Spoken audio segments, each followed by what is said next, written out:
Hi everyone. आज हम लोग क्लास 10th का pair of linear equation chapter करने वाले हैं। पूरा कॉन्सेप्ट रहेगा इसमें। तो बोर्ड के हिसाब से ये आज का वीडियो बहुत ही इम्पोर्टेंट होने वाला है, तो लास्ट तक बने रहिए और पूरा कॉन्सेप्ट समझिए। पेयर ऑफ लीनियर इक्वेशन साथ में समझें कि लीनियर इक्वेशन क्या होता है। ये पीछे भी देख चुके हैं हम लोग, ठीक है। इसमें सारा कुछ देखेंगे। तो स्वागत है आप लोगों का ट्रिपल ई क्लासेस में। अंत तक बने रहिए और पूरा कॉन्सेप्ट समझिए। चलिए शुरू करते हैं। सबसे पहले लीनियर इक्वेशन का हम लोग डेफिनेशन समझेंगे क्या होता है। लीनियर इक्वेशन का मतलब पिछले बार ही बताया था। लीनियर इक्वेशन का मतलब क्या हुआ?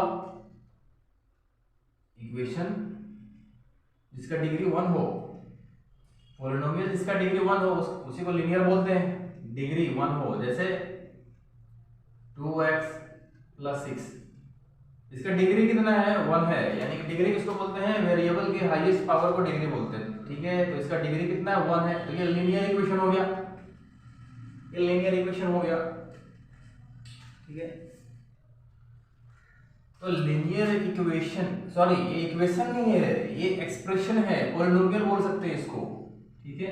ये इक्वेशन तब बनेगा जब इसको दूसरे एक्सप्रेशन के साथ इक्वेट करेंगे। तो चलिए 0 के साथ इक्वेट कर देते हैं, ये बन गया इक्वेशन, ठीक है। और ये लीनियर इक्वेशन बन गया। तो लीनियर इक्वेशन का स्टैंडर्ड फॉर्म क्या होता है? ax + b। और ध्यान रहे यहाँ पे एक ही वेरिएबल है। हम लोग जो इस चैप्टर में पढ़ने वाले हैं वो पेयर ऑफ लीनियर इक्वेशन तो होगा ही। लीनियर इक्वेशन दो होगा, पेयर में होगा, और साथ में 2 वेरिएबल्स का होगा। 2 वेरिएबल्स, यहाँ हम लोग क्या देख रहे हैं? एक ही वेरिएबल है ax + b। तो ये लीनियर इक्वेशन इन 1 वेरिएबल का स्टैंडर्ड फॉर्म है, ठीक है। तो लीनियर इक्वेशन इन 2 वेरिएबल का स्टैंडर्ड फॉर्म क्या होगा? 2 वेरिएबल होगा उसमें ax + by + c = 0। तो ध्यान रखिएगा इसको। लीनियर इक्वेशन इन 2 वेरिएबल्स का स्टैंडर्ड फॉर्म ये है। इसमें 2 वेरिएबल्स हैं और ये भी लीनियर है क्योंकि वेरिएबल का हाईएस्ट पावर कितना है? 1 है, ठीक है। तो लीनियर इक्वेशन है और 2 वेरिएबल है। चलिए अभी हम लोग देखेंगे पेयर ऑफ लीनियर इक्वेशन, यानी कि दो इक्वेशन। एक इक्वेशन तो ये हो गया स्टैंडर्ड फॉर्म, दूसरा इक्वेशन भी होगा। तो दूसरा इक्वेशन होगा तो भाई a यहाँ है तो यहाँ भी a थोड़ी होगा। तो अलग अलग लिखते हैं, इसको a1 कर देते हैं, b1 कर देते हैं, c1 कर देते हैं। अगला वाला जो इक्वेशन होगा उसका a2x + b2y + c2 = 0। ये हो गया पेयर ऑफ लीनियर इक्वेशन का स्टैंडर्ड फॉर्म, ठीक है। सब क्लियर है? चलिए थोड़ा एक ये वाला भी कॉन्सेप्ट समझ लीजिए कि एक स्ट्रेट लाइन का इक्वेशन क्या होता है। जनरल फॉर्म या general equation of a straight line क्या होता है? y = mx + c। ये है किसी भी स्ट्रेट लाइन का जनरल इक्वेशन, जहां पे m क्या है? स्लोप भाई, ये स्लोप कितना स्लैंट है ये। c क्या है? कांस्टेंट। तो यहां भी दो वेरिएबल आ रहा है, यानी कि ये जो हम लोग पढ़ने वाले हैं लीनियर इक्वेशन इन 2 वेरिएबल, ये लाइन का इक्वेशन होने वाला है, स्ट्रेट लाइन का इक्वेशन होने वाला है, ठीक है। तो जरा आप ये बताइए कि स्ट्रेट लाइन दो अगर होगा तो क्या क्या पॉसिबिलिटी है? 2 स्ट्रेट लाइन किस किस तरह के हो सकते हैं, तो क्या क्या पॉसिबिलिटी है वो देखते हैं। थोड़ा मार लीजिए स्क्रीनशॉट।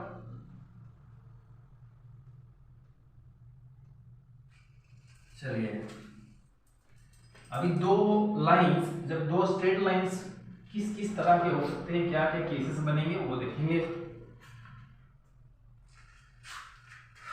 तो पहला केस इसमें क्या बनेगा भाई, केस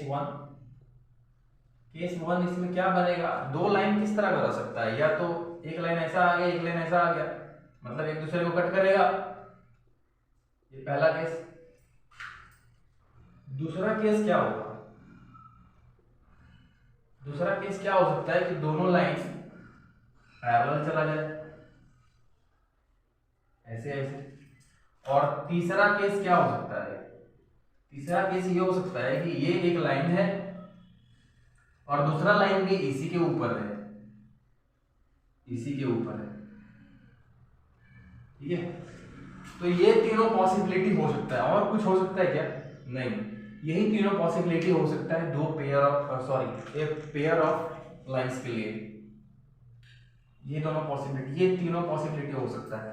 तो जहां पे एक दूसरे को कट करते हैं इनको क्या बोलते हैं, कोइंसिडेंट नहीं,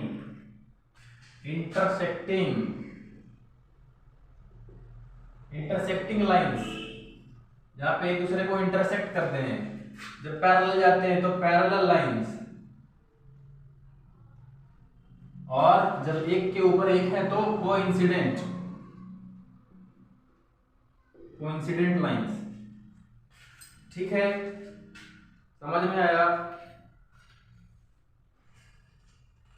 अब हम लोग समझेंगे कॉन्सेप्ट ऑफ सॉल्यूशंस। सॉल्यूशन किसको कहते हैं भाई, कॉन्सेप्ट ऑफ सॉल्यूशन। इस चैप्टर में आगे हम लोग पढ़ने वाले हैं सॉल्यूशन के बारे में, कि पेयर ऑफ लीनियर इक्वेशंस का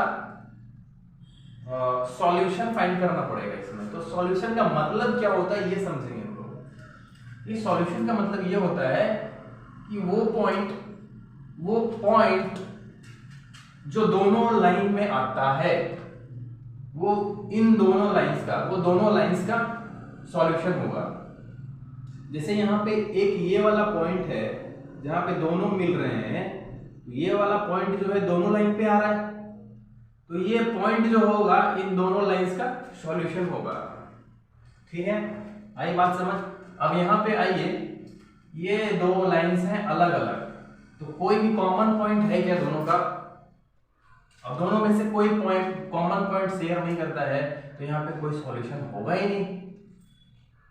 हाँ, तो हम लोग क्या देखें यहाँ पे नंबर ऑफ सॉल्यूशंस कितने आने वाले हैं, जब एक ही पॉइंट पे कट करेंगे तो एक सॉल्यूशन होगा जिसको यूनिक सॉल्यूशन बोलते हैं। और यहाँ पे क्या होने वाला है, एक बार भी नहीं कट कर रहा है, कहीं पे कोई भी कॉमन पॉइंट नहीं है, तो नो सॉल्यूशन होने वाला है, लिख देते हैं भाई नो सॉल्यूशन, यहाँ पे वन सॉल्यूशन। अब जरा यहाँ पे आइए और बताइए कितना सॉल्यूशन होगा, क्योंकि यहाँ पे तो हर पॉइंट सेम है भाई, एक के ऊपर एक है लाइन, दोनों एक दूसरे के ऊपर है, तो सारा तो कॉमन पॉइंट हो ही गया। तो यहाँ पे क्या आने वाला है, मेनी सॉल्यूशन या इनफाइनाइट सॉल्यूशन, मेनी सॉल्यूशंस, ठीक है, क्योंकि सारा पॉइंट इसमें कॉमन पॉइंट होने वाला है। सॉल्यूशन का मतलब समझ में आया। अब आगे बढ़ते हैं थोड़ा, अब इसके मेथड्स के बारे में जानेंगे। सॉल्यूशन हम लोग कैसे फाइंड करते हैं, सॉल्यूशन कैसे फाइंड करते हैं, ये तो देख के बता दिए ना भाई कि इसमें एक सॉल्यूशन होगा, इसमें दो सॉल्यूशन नहीं, इसमें कोई सॉल्यूशन नहीं होगा, इसमें बहुत सारे सॉल्यूशंस होंगे। अब हम लोग इसके मेथड्स में आते हैं कि क्या क्या मेथड्स है सॉल्यूशन फाइंड करने के। तो क्या क्या मेथड्स हैं इसमें, मेनली दो हैं, एक ग्राफिकली हम लोग निकाल लेते हैं सॉल्यूशंस, और दूसरा है अलजेब्रिकली, अलजेब्रा। भाई क्या क्या लिख रहा है यार भाई, अलजेब्रिकली। तो इसमें हम लोग ग्राफ से बनाना सीखेंगे, सॉल्यूशन कैसे निकालते हैं, और अलजेब्रिकली में हम लोग देखेंगे तीन मेथड्स, पहला है सब्स्टिट्यूशन, दूसरा एलिमिनेशन और तीसरा क्रॉस मल्टीप्लिकेशन। ये तीनों मेथड देखेंगे हम लोग अलजेब्रिकली और ग्राफिकली अलग से देखेंगे, ठीक है।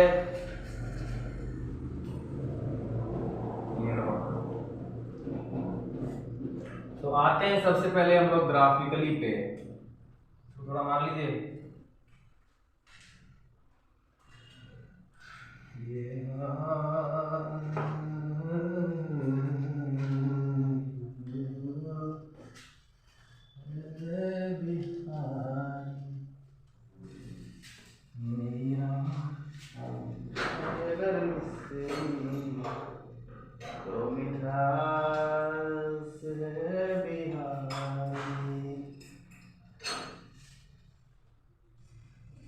चलिए थोड़ा ग्राफिकली का एग्जांपल देख लेते हैं। एग्जांपल 1 ग्राफिकली,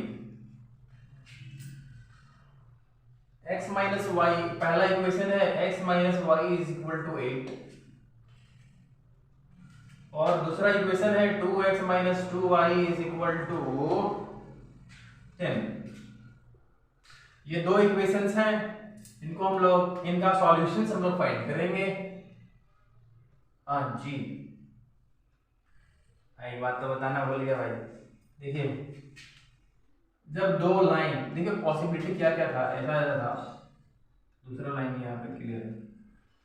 तो जब कभी दो लाइंस एक दूसरे को कट करते हैं, इंटरसेक्ट करते हैं, तो उनको हम लोग कोइंसिडेंट बोलते हैं। सॉरी यार भाई,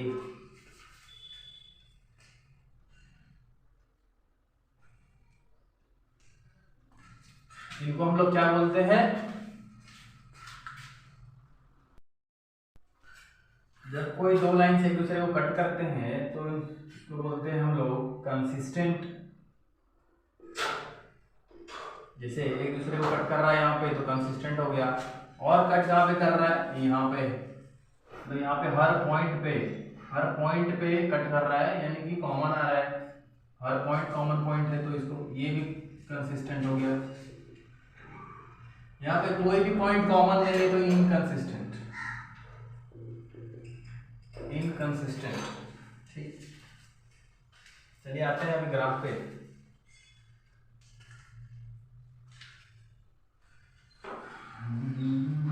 ग्राफ बनाने तो पिछला वीडियो में ही सिखाए थे, अगर नहीं आता है तो पिछला वीडियो देखिए, ग्राफ कैसे बनाते हैं। सबसे पहले हम लोग इसका फाइंड करते हैं, पहले इसका ग्राफ बनाएंगे, इसका टेबल बनाएंगे। पहले टेबल कैसे बनाते हैं, एक वेरिएबल को दूसरे वेरिएबल के टर्म में लिख लेते हैं। जैसे यहाँ पे हम लोग लिख सकते हैं x is equal to 8 minus y, या फिर आप लोग y को भी x के टर्म में लिख सकते हैं। जैसे हम लोग यहाँ पे x को y के टर्म में लिखे हैं, आप लोग y को भी x के टर्म में लिख सकते हैं, कोई दिक्कत नहीं है। अब इसके लिए हम लोग टेबल बनाएंगे कि y का वैल्यू हम क्या रखेंगे तो x क्या आएगा। भाई कोई दिक्कत नहीं है, ऐसे रहने दो, कम से कम 2 लेना पड़ेगा, कम से कम 2, ज्यादा से ज्यादा जितना ले सकते हैं आप। तो y का वैल्यू अगर हम 5 रखते हैं तो x क्या आएगा 3, y का वैल्यू अगर हम 4 रखते हैं तो x का भी आएगा 4। बन गया जी। इसका बना लेते हैं, इसका टेबल बना लेते हैं, क्या हो जाएगा भाई, 2x is equal to 10 plus 2y। अब 2 को इधर भेज देंगे तो भाई हो जाएगा 2 भाई। हाँ जी, अब इसके लिए टेबल लगाते हैं।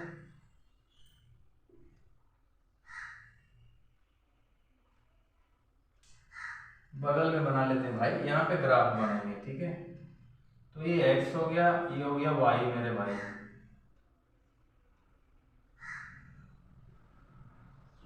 चलिए y का वैल्यू अगर हम 0 देते हैं तो x क्या आ जाएगा, ये तो 0 हो गया, बच गया 10/2 हो जाएगा 5।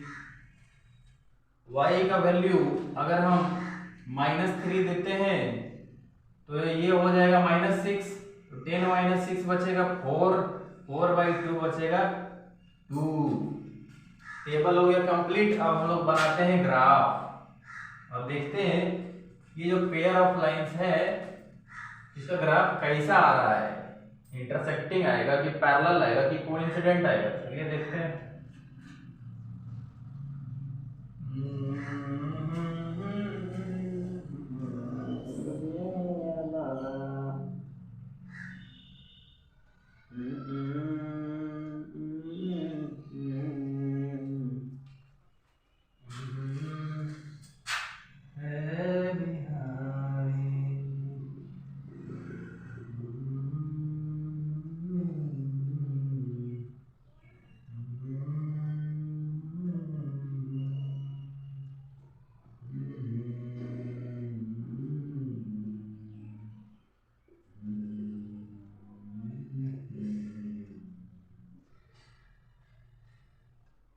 -1 -2 -3 -4 -5। चलिए इसका पहले बना लेते हैं। x है 3 y है 5, तो x है 3 y है 5, बोले तो ये वाला पॉइंट। x है 4 y है 4, 4, 4 ये होने वाला है पॉइंट। इसका लाइन कैसा आने वाला है भाई, ये आने वाला है ऐसा मेरा भाई। इसका 5, 0 5, 0 x में जाना है 5, y में जाना 0, मतलब ये वाला पॉइंट होगा। 2, -3 2, -3 इधर आने वाला है भाई, ये वाला। तो लाइन क्या आने वाला है भाई, ये ऐसा। तो देखिए ये जो लाइन का ग्राफ आया है वो कुछ इंटरसेक्टिंग है। इंटरसेक्टिंग यानी कि ये वाला पॉइंट जो होगा कॉमन पॉइंट होगा, और ये जो पॉइंट होगा इसका कोऑर्डिनेट ही इसका सॉल्यूशन होगा। अब इसका कोऑर्डिनेट तो देखने से लग रहा है इधर, देखिए एग्जैक्ट नहीं है क्योंकि स्केल से नहीं बनाए हैं, तो जो कोऑर्डिनेट आएगा वही इसका सॉल्यूशन हो जाएगा। ठीक है, तो लग रहा है कि 7, 1 इस तरह कुछ आने वाला है। जो भी कोऑर्डिनेट होगा वो इसका सॉल्यूशन हो जाएगा। ठीक है, सॉल्यूशन में क्या होने वाला है, ये x होगा और ये y होगा। ठीक, अच्छा यहाँ तो हम लोग ग्राफिकली देखें कि क्या तो सॉल्यूशन आएगा, तो देख के पता कर लेते हैं हम लोग कि लाइन कैसा है, उसका नेचर कैसा है। नेचर देख के पता कर लेते हैं हम लोग कि नंबर ऑफ सॉल्यूशन कितना आने वाला है। तो नेचर हम लोग कब देखें, जब ग्राफ बनाए तब। ग्राफ बनाने के पहले हम लोग पता कर सकते हैं कि जो दिया हुआ इक्वेशन है 2, तो इससे जो लाइंस बनेंगे 2, लाइंस का ग्राफ जो बनेगा 2, उसका क्या सॉल्यूशन आने वाला है, कितना नंबर ऑफ सॉल्यूशन होने वाला है, ये सिर्फ देख के पता लगा सकते हैं हम लोग। कैसे पता लगाएंगे, जैसे अभी क्या बताएं, पेयर ऑफ लीनियर इक्वेशन का स्टैंडर्ड फॉर्म क्या होता है, a1x plus b1y plus c1 is equal to 0, a2x plus b2y plus c2 is equal to 0। देख लेते हैं भाई जरा। तो ये दो इक्वेशन दिया हुआ है, पहला इक्वेशन ये दिया हुआ है, दूसरा इक्वेशन ये दिया हुआ है। ठीक है, अब देख के कैसे पता कर लेंगे कितना नंबर ऑफ सॉल्यूशन होने वाला है, क्या नेचर होने वाला है। इक्वेशन देख के ही पता कर लेंगे क्या क्या, कि जो दो लाइंस का ग्राफ बनेगा उसका नेचर क्या होने वाला है, नंबर ऑफ सॉल्यूशंस कितने होने वाले हैं, उनके कितने सॉल्यूशंस आएंगे, एक आएगा कि मेनी आएगा कि नो सॉल्यूशन होगा, क्या होगा। ठीक है, ठीक। चलिए, तो पता कैसे करेंगे भाई, पता करने का तरीका क्या है, अगर ये रेशियो से हम लोग पता करते हैं, कोएफिशिएंट्स के रेशियो से। कोएफिशिएंट यहाँ पे क्या है, a1 है, a2 है, b1 है, b2 है, c1 है, c2 है, ये कांस्टेंट है। कोएफिशिएंट्स और कांस्टेंट के रेशियो से हम लोग पता कर लेते हैं कि नेचर क्या होगा और नंबर ऑफ सॉल्यूशंस कितने होंगे। ठीक है, तो अगर a1/a2 is not equal to b1/b2 अगर आया तो क्या होने वाला है, इसमें इंटरसेक्टिंग लाइंस आने वाले हैं। नेचर क्या होने वाला है, इंटरसेक्टिंग इंटरसेक्टिंग कब होने वाला है, रेशियो ये रहेगा तब। तो भाई हम जानते हैं कि जब इंटरसेक्टिंग लाइंस होते हैं तो नंबर ऑफ सॉल्यूशन कितने होते हैं, यूनिक, या बोले तो 1। ठीक है, ग्राफ आएगा ऐसा। अभी रेशियो अगर a1/a2 is equal to b1/b2 आ गया, is not equal to c1/c2, यानी कि इन दोनों का रेशियो सेम है अगर, और ये बराबर नहीं है, ये दोनों सेम है, याद दीजिएगा x और y का सेम है, कांस्टेंट सेम नहीं है।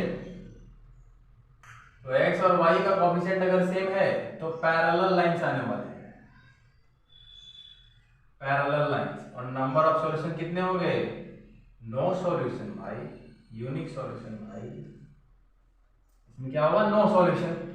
अच्छा अगर तीनों बराबर हो गए तो भाई तीनों रेशियो बराबर हो गया, a1/a2 is equal to b1/b2 is equal to c1/c2, तब लास्ट वाला कोइंसिडेंट लाइंस। इसमें नंबर ऑफ सॉल्यूशंस कितने वाले हैं, मेनी सॉल्यूशंस, या इनफाइनाइट मेनी सॉल्यूशंस।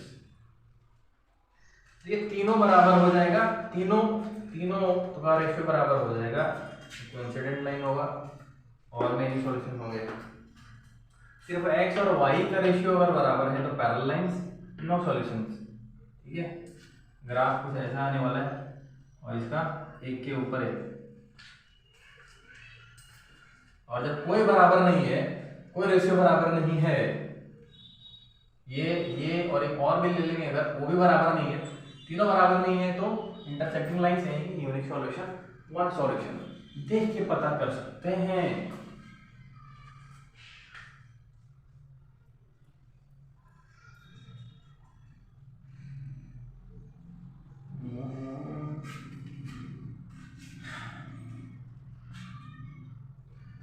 इसके लिए भाई पहले हम लोग को स्टैंडर्ड फॉर्म में लिखना पड़ेगा। जैसे एग्जांपल देते हैं, एग्जांपल दे रहे हैं, ये लीजिए 2x - 3y is equal to -16, पहला इक्वेशन। दूसरा इक्वेशन है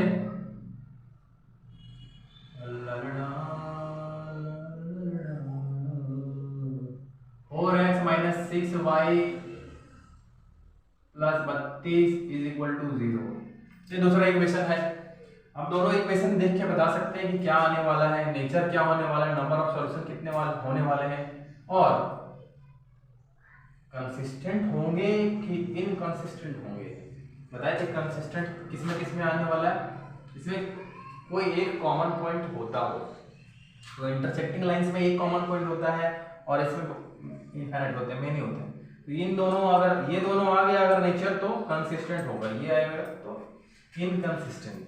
ठीक है, तो यहाँ पे आते हैं नेचर क्या होने वाला है, ये देखते हैं। देखिए भाई a1/a2 क्या आने वाला है, 2/4 यानी कि 1/2, a1/a2 का रेशियो। b1/b2 का रेशियो क्या होने वाला है, -3/6, यानी कि यहाँ भी 1/2 आने वाला है। अच्छा जरा इसका देखिएगा तो उल्टा पुल्टा हो गया यार। तो सबसे पहले क्या बोले थे, स्टैंडर्ड फॉर्म में लिखने का। तो स्टैंडर्ड फॉर्म क्या है लिखने का, इसको इधर ले आने का, हाँ जी, उधर 0 कर देने का। तो इधर आएगा -16, तो क्या हो जाएगा, +16 हो जाएगा और इक्वल टू 0 हो जाएगा। अब हम लोग रेशियो निकालेंगे तो 16/32 आएगा और इधर भी 1/2 ही आएगा। तो देखिए तीनों रेशियो सेम हो गए, इसका मतलब कौन सा होगा, कोइंसिडेंट लाइंस का ये इक्वेशन है।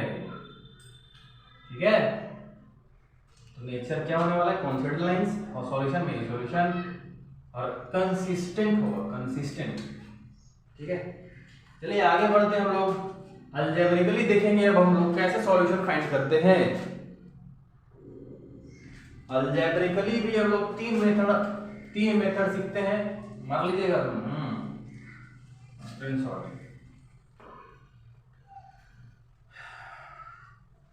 मेरा है अगर गंगा तो दार है बिहारी,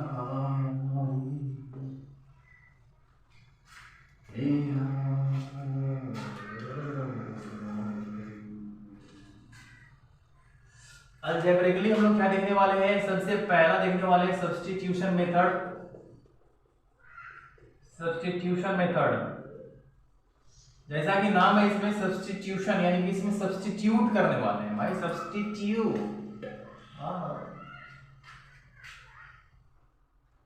एग्जाम्पल के साथ समझेंगे, जैसे x plus 2y is equal to 3 and 7x plus minus 15y is equal to 2।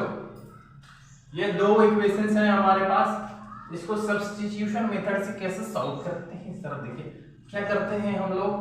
ये पहला इक्वेशन है, ये दूसरा इक्वेशन है। तो कोई भी एक इक्वेशन से एक वेरिएबल को दूसरे वेरिएबल के टर्म में हम लोग फाइंड कर लेते हैं।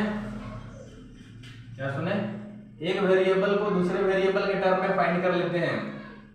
तो या तो x को y के टर्म में फाइंड कर लो या y को x के टर्म में फाइंड कर लो, और जो भी आएगा, मान लीजिए x को हम y के टर्म में फाइंड कर लिए, x का जो भी वैल्यू आया y के टर्म में वो x के जगह पे यहाँ पे रख देंगे, सब्स्टिट्यूट कर देंगे।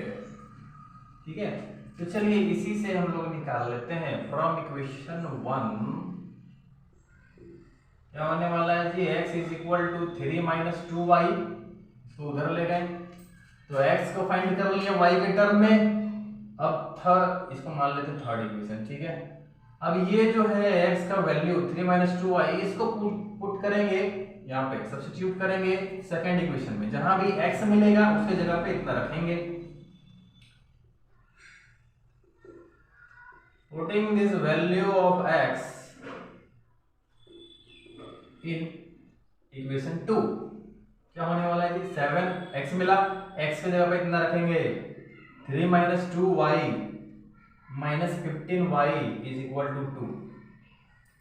अब देखेंगे जादू यहाँ पे क्या हो गया कि एक इक्वेशन बन गया और पूरे इक्वेशन में सिर्फ y ही वेरिएबल बचा। तो हम लोगों को मालूम है कि एक वेरिएबल है और एक इक्वेशन है, आराम से निकलेगा जी। दो वेरिएबल होता तो दो इक्वेशन रखना पड़ता। ठीक है, एक वेरिएबल एक इक्वेशन निकालने के लिए काफी है। अब इसको सॉल्व कीजिए और आंसर पाइए। 27 minus 14y minus 15y is equal to 2। Minus 14 minus 15 की तो 29 माइनस 29y। मेरे भाई अभी चल जाएगा उधर, तो अभी चल जाएगा उधर तो माइनस में हो जाएगा। 2 माइनस 21 हो जाएगी ना, माइनस 19। हाँ जी, तो माइनस माइनस खत्म हो गया जी, y आ गया 19/29। अब देखिए y का वैल्यू आ गया तो x फाइंड करना पड़ेगा। तो ये जो y का वैल्यू आया है इसमें कहीं भी रख दीजिए, इक्वेशन 1 में 2 में 3 में कहीं भी रख दीजिए, x का वैल्यू आ जाएगा। तो ज्यादा सिंपल है, यहाँ पे रख देते हैं क्योंकि x निकला हुआ है यहाँ पे। तो लिखेंगे put this value of y in equation 3। कहाँ तक है नीचे देखते हैं यार। ठीक है, पूरा यहाँ लिख रहे इसको y का 19/29 यहाँ पे पुट करते हैं तो x क्या निकलेगा, 3 माइनस 2 इंटू 19/29 हो गया। 3 माइनस 38 38/29। भाई सॉल्व करो यार, जो आएगा आंसर हो जाएगा। ठीक है, x का वैल्यू हो जाएगा ये रखते हैं लो 29 90 में 87 है माइनस 38 कितना बढ़ेगा 9 6 3 गया 4/29। ये देखिए x का वैल्यू आ गया 49/29। ठीक है, तो इस तरह से हम लोग सब्स्टिट्यूशन मेथड करते हैं। आगे हम लोग बढ़ेंगे एलिमिनेशन मेथड पे। एलिमिनेशन मेथड पे मान लीजिएगा एग्जांपल है,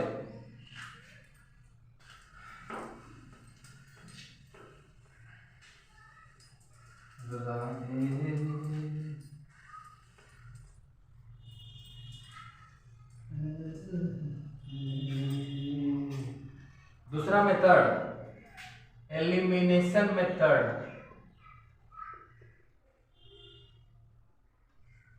एलिमिनेशन, इसका नाम क्या है भाई? एलिमिनेट कर देते हैं, एक को हटा देते हैं, एक वेरिएबल को एलिमिनेट कर देते हैं, हटा देते हैं। एग्जांपल से फिर इसको समझेंगे। एग्जांपल क्या है जी? 4x - 9y = 20, 3x - 7y = 20। दो इक्वेशंस हैं। अब हम लोग देखेंगे एलिमिनेशन मेथड से कैसे सॉल्व करते हैं। क्या करेंगे? नाम क्या क्या है इसका? एलिमिनेट। एलिमिनेट करना है हमको, कोई भी एक वेरिएबल को एलिमिनेट करना है, हटा देना है। तो हटाएं कैसे भाई? हटा के, यस, हटा के नहीं, जोड़ के।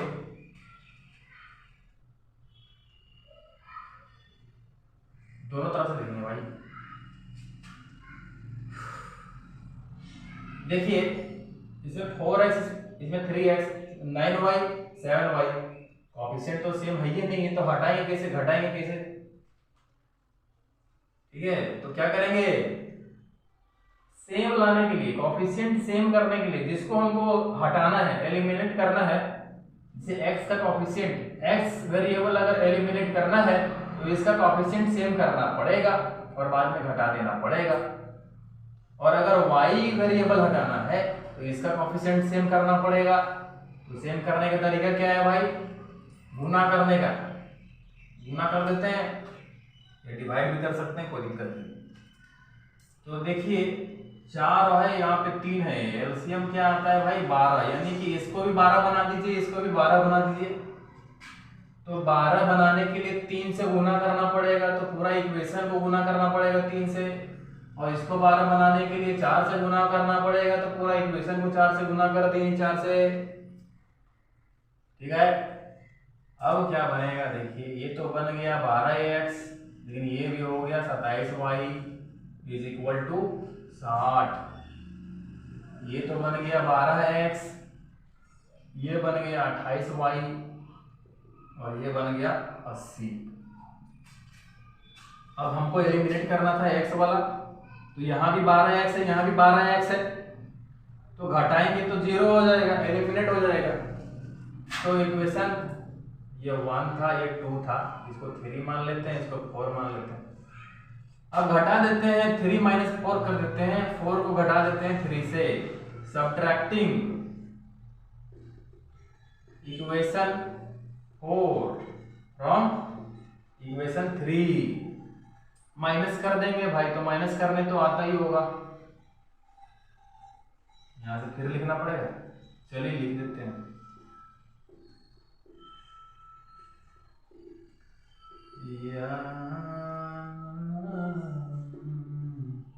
माइनस करना है तो मालूम है सबका साइन चेंज हो जाता है। माइनस कर दिए तो 12x - 12x खत्म हो गया, -27y + 28y बच गया 1y, मतलब y।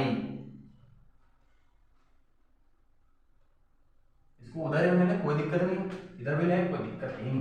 80 - 60 हो गया 20, तो +20 इधर आएगा, उधर जाएगा -20 हो जाएगा। ठीक है, y = -20 आ गया।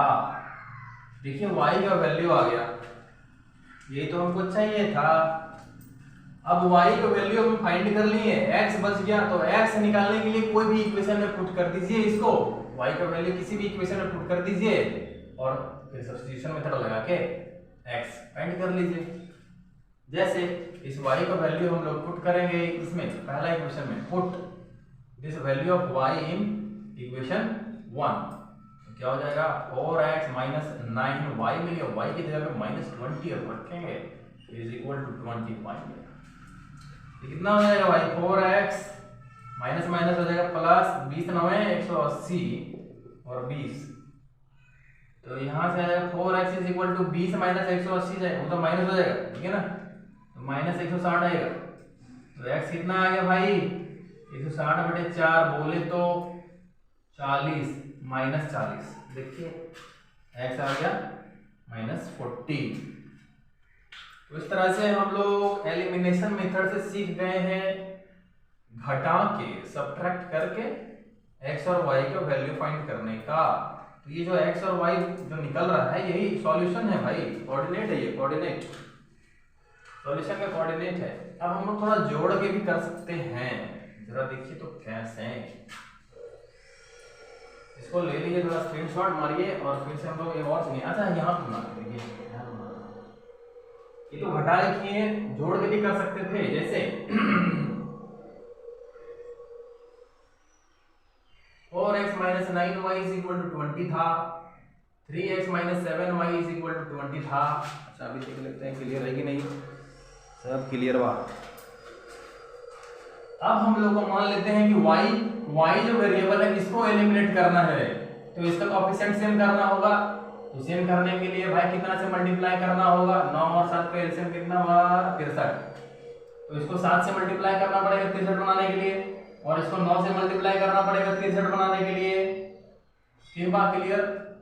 हाँ जी, ये था 1, ये 2, अब गुना करके जो आएगा 3 और 4, तो ये कितना बन गया, 7 से 28 हो गया, 28x माइनस 63y = 140। ये इक्वेशन 3।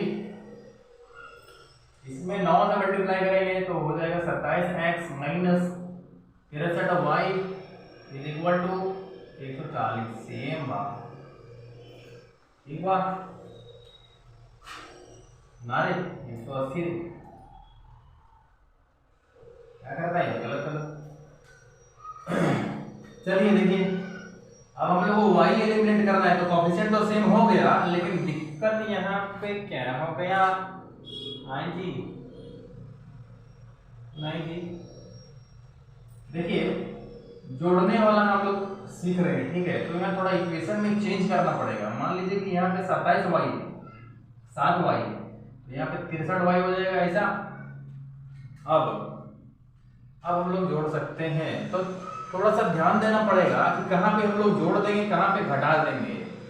तो जरा देखिए, यहाँ पे 63y यहाँ माइनस में है, यहाँ पे 63y प्लस में है, तो घटाएंगे भाई तो फिर से ये माइनस में हो जाएगा, क्योंकि साइन चेंज हो जाता है घटाने के बाद। तो यहाँ पे हम लोग घटाने का जरूरत नहीं है, सीधा जोड़ देंगे तो माइनस और प्लस वाला खत्म हो जाएगा, ठीक है। तो यहाँ से क्या करेंगे हम लोग, एडिंग इक्वेशन 1 और 2 जोड़ देते हैं भाई।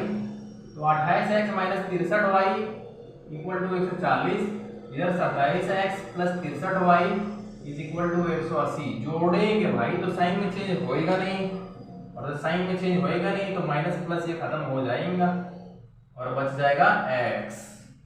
तो 28 दूना 56 बच गया 55x, और इधर जोड़ो तो जरा, 8 + 12 में 32, 320 आ गया क्या? हाँ ठीक है। तो x कितना आ जाएगा भाई, 320/55 आ जाएगा मेरे भाई। हाँ चलिए, यही काट कुट दीजिएगा, वही आ गया x का वैल्यू, ठीक है। अभी x का वैल्यू आ गया, तो y का फाइंड करने के लिए क्या करेंगे, इसी तरह से इक्वेशन में पुट करेंगे, किसी भी इक्वेशन में 1 में या 2 में y का वैल्यू आ जाएगा, ठीक है। ये हो गया elimination method complete.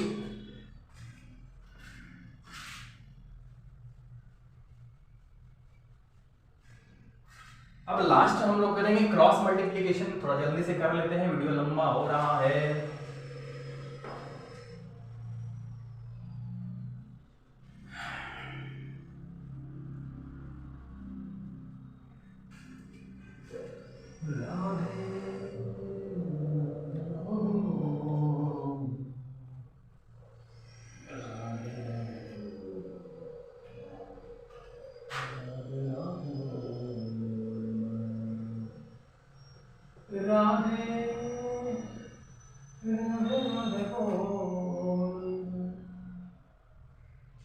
Cross multiplication method, इसमें क्या होने वाला है भाई, देखिए सबसे पहले हम लोग जाते हैं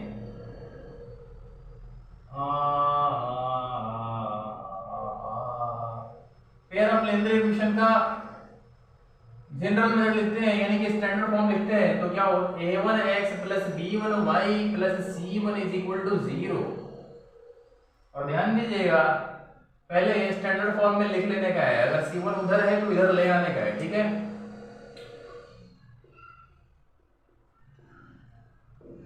ऐसा है, दो इक्वेशन है। तो यहां पे क्या आने वाला है भाई, x जो आने वाला है पहले ऐसे लिख लेंगे, कोएफिशिएंट्स को पहले लिख लेंगे, तो पहले b1/b2 लिख लेते हैं, फिर c1/c2 लिख लेते हैं, फिर bca हो गया, फिर b आ जाएगा ऐसा bca b। तो x के नीचे जो आने वाला है ये आने वाला है y। अच्छा बता रहे हैं क्या हो रहा है भाई, समझ में नहीं आ रहा, समझ रहे यार, समझा रहे हैं, टेंशन ले रहे हैं, ठीक है। ये जो x के नीचे आएगा वो ये इंटू ये होता है, मल्टीप्लाई कर देंगे b1 into c2 minus b2 into c1, याद रहेगा। पहले ये वाला और ये वाला मल्टीप्लाई करते हैं, उसके बाद इससे माइनस करते हैं इन दोनों का प्रोडक्ट, इन दोनों का प्रोडक्ट से माइनस करते हैं इन दोनों का प्रोडक्ट, हर जगह ये चीज करना है ऐसे ऐसे, ठीक है। तो क्या आने वाला है यहाँ पे, ये आने वाला है x बाई क्या आएगा b1 c2 minus b2 c1, हाँ जी, is equal to y by, फिर से ये चीज करना है, ये इंटू ये माइनस ये इंटू ये, तो c1a2 माइनस c2a1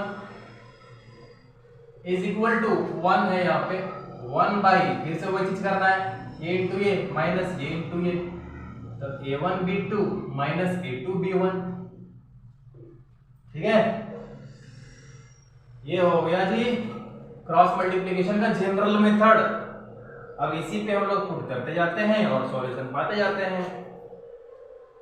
एग्जांपल से समझेंगे, एग्जांपल दे रहे हैं इधर, जरा देखिए। 2x plus 3y is equal to 46, 3x plus 5y is equal to 74।